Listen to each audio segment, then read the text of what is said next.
मनसेचा मुंबईत पुन्हा खळखट्याक, मारवाडी व्यापाऱ्याला मनसे कार्यकर्त्यांनी कानफडलं. बेळगावात महामेळाव्याचं आयोजन, परवानगी न दिल्यास कानडी मंत्र्यांना कोल्हापुरात बंदी. उद्धव ठाकरेंचा कर्नाटक सरकारला इशारा. मुख्यमंत्रीपदी फडणवीसांचं नाव जवळपास निश्चित, खातेवाटपाचा फॉर्म्युलाही ठरला. विश्वसनीय सूत्रांची जय महाराष्ट्राला माहिती. सत्ता स्थापनेसाठी भाजपाची लगबग, भाजपाचे 2 निरीक्षक मुंबईत येणार.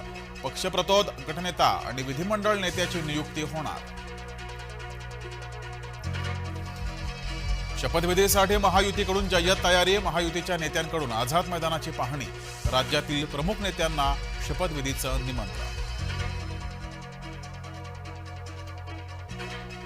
महापालिका निवडणुकांसाठी ठाकरे गटाची मोर्चेबांधणी, मुंबई महानगरपालिकेवर भगवा फडकवण्याचा निश्चय. निवडणुकीच्या पार्श्वभूमीवर कामाला लागण्याच्या सूचना. पंढरपुरातील मार्कडवाडीमध्ये बॅलेट पेपरवरील मतदान रद्द, प्रशासनाच्या दबावामुळे माघार घेतल्याचा आमदार उत्तम जानकरांचा आरोप. आणि फेंगळ चक्रीवादळाचा तळ कोकणावर परिणाम, आंबा काजू उत्पादक शेतकरी चिंतेत.